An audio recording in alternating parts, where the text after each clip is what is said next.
The Hundred Days Offensive was the final period of the First World War, during which the Allies launched a series of offensives against the Central Powers on the Western Front from the 8th of August to the 11th of November 1918, beginning with the Battle of Amiens. The offensive essentially pushed the Germans out of France, forcing them to retreat beyond the Hindenburg Line, and was followed by an armistice. The term, Hundred Days Offensive, does not refer to a specific battle or unified strategy, but rather the rapid series of Allied victories starting with the Battle of Amiens. Background: the German spring offensives on the Western Front, which began on the 21st of March 1918 with Operation Michael, had petered out by July. The Germans had advanced to the Marne River but failed to achieve a decisive breakthrough. When Operation Marne Reims ended in July, the Allied Supreme Commander, the French Ferdinand Foch, ordered a counter-offensive which became the Second Battle of the Marne. The Germans, recognizing their untenable position, withdrew from the Marne towards the north. For this victory, Foch was granted the title Marshal of France. Foch considered the time had arrived for the Allies to return to the offensive. The American Expeditionary Force was now present in France in large numbers, and their presence invigorated the Allied armies. General John J. Pershing was keen to use his army in an independent role. The British Army had also been reinforced by large numbers of troops returned from the Sinai and Palestine campaign in Italy and large numbers of replacements previously held back in Britain by the Prime Minister, David Lloyd George. A number of proposals were considered and finally Foch agreed on a proposal by Field Marshal Douglas Haig, the commander of the British Expeditionary Force, to strike on the River Somme, east of Amiens and southwest of the 1916 battlefield of the Battle of the Somme, with the intention of forcing the Germans away from the vital Amiens-Paris railway. The Somme was chosen as a suitable site for the offensive for several reasons. As in 1916, it marks the boundary between the BEF and the French armies, in this case defined by the Amiens-Roye Road,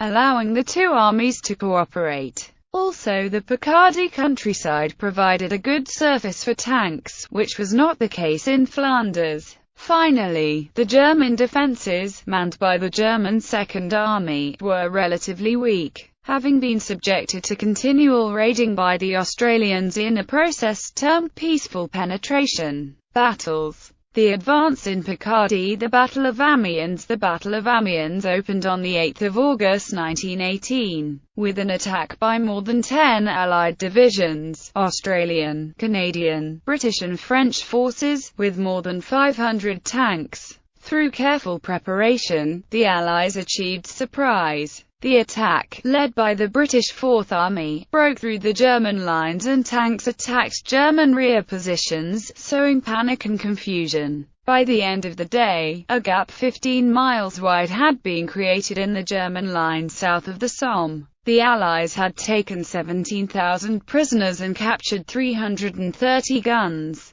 Total German losses were estimated to be 30,000 men, while the Allies had suffered about 6,500 killed, wounded and missing. The collapse in German morale led Erich Ludendorff to dub it the Black Day of the German Army. The advance continued for 3 more days but without the spectacular results of the 8th of August. Since the rapid advance outrang the supporting artillery and ran short of supplies. During those 3 days, the Allies had managed to gain 12 miles but most of that had occurred on the first day, as a result of the Germans adding reinforcements. On the 10th of August, the Germans began to pull out of the salient that they had managed to occupy during Operation Michael in March, back towards the Hindenburg Line. Somme. On the 15th of August 1918, Foch demanded that Haig continue the Amiens offensive, even though the attack was faltering as the troops outrang their supplies and artillery and German reserves were being moved to the sector. Haig refused and prepared to launch a fresh offensive by the Third Army at Talbot, which opened on the 21st of August. The offensive was a success, pushing the German Second Army back over a 34 miles front. Albert was captured on the 22nd of August. The attack was widened on the south by the French 10th Army starting the Second Battle of Noyon on the 17th of August, capturing the town of Noyon on the 29th of August. On the 26th of August, to the north of the initial attack, the First Army widened the attack by another 7 miles with the Second Battle of Arras of 1918. Bapaume fell on the 29th of August, advanced to the Hindenburg Line with the front line broken. A number of battles took place as the Allies forced the Germans back to the Hindenburg Line, east of Amiens, with artillery brought forward and munitions replenished. The Fourth Army also resumed its advance,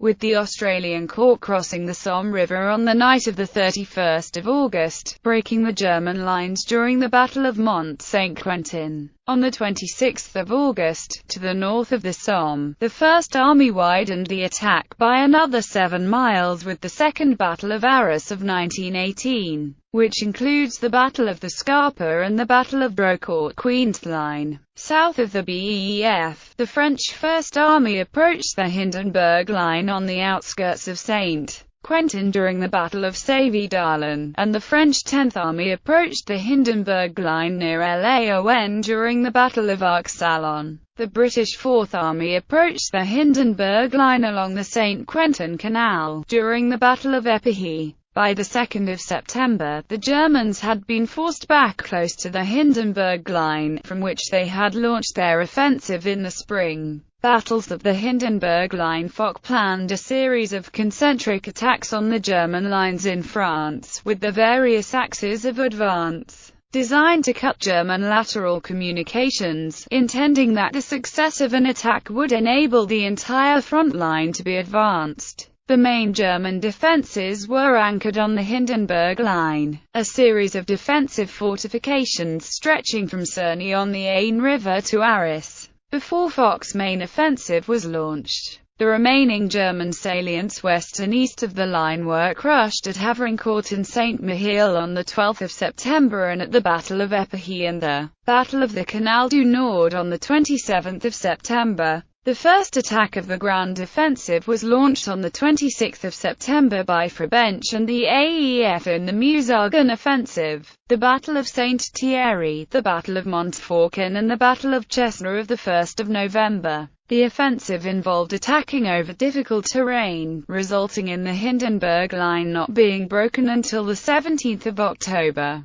2 days later, the army group under Albert I of Belgium and the French Sixth Army attacked near Ypres in Flanders. Both attacks made good progress initially but were then slowed by supply difficulties. On the 29th of September, the central attack on the Hindenburg Line commenced, with the British Fourth Army led by the Australian Corps attacking in the Battle of Saint-Quentin Canal and the French First Army attacking fortifications outside Saint-Quentin. By the 5th of October, the Allies had broken through the entire depth of the Hindenburg defences over a 19 miles front. Rawlinson wrote, "Had the Boche Germans not shown marked signs of deterioration during the past month, I should never have contemplated attacking the Hindenburg Line. Had it been defended by the Germans of 2 years ago, it would certainly have been impregnable." On the 8th of October, the 1st and 3rd British armies broke through the Hindenburg Line at the Second Battle of Cambrai.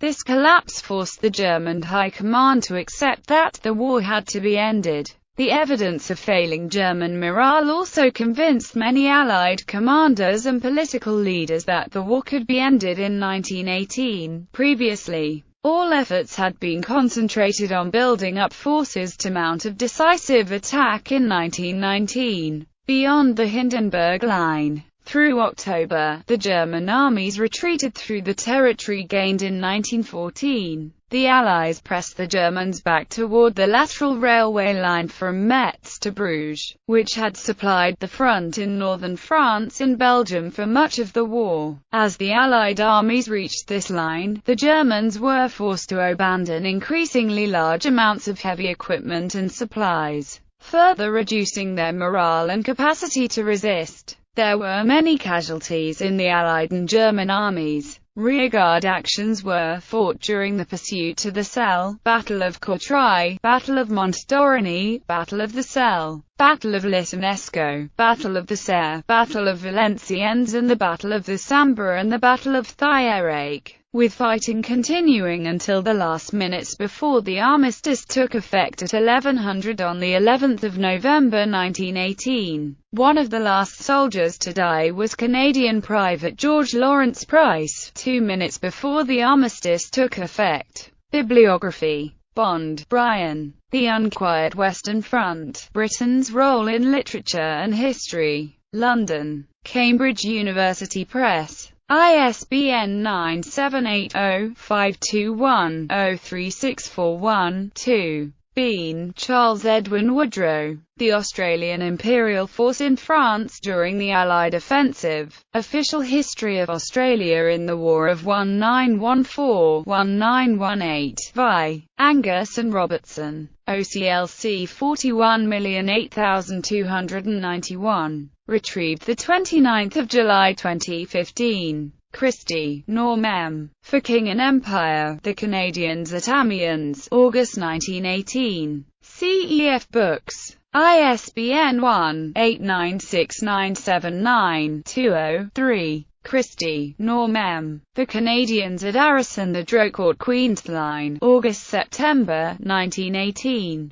CEF Books. ISBN 1-896979-43-2. OCLC 60,369,666. Christie, Norm M. The Canadians at Cambrai and the Canal du Nord, August-September 1918. CEF Books. ISBN 1-896979-181. Dancox, Daniel George. Spearhead to Victory. Canada and the Great War. Hertig. ISBN 0-88830-310-6. OCLC 16,354,705. Hanotaux, Gabriel. Histoire illustrée de la guerre de 1914-17. Paris. Gaunerlou. OCLC 175,115,527. Livesey, John Frederick Bly. Canada's 100 Days.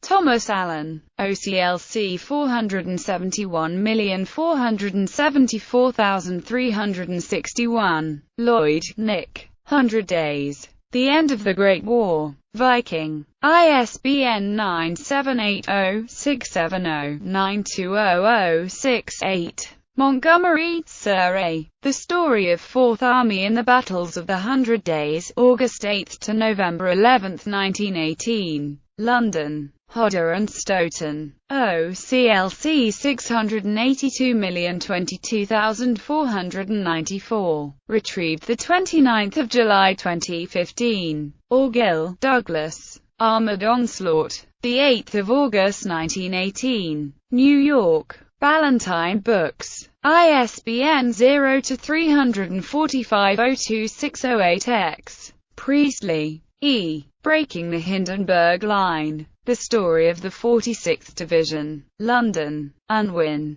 OCLC 671,679,006. Retrieved 29 July 2015. Schreiber, Shane B. Shock Army of the British Empire. The Canadian Corps in the Last 100 Days of the Great War. St. Catharines, Ontario. Vanwell. ISBN 1-55125-096-9. OCLC 57,063,659.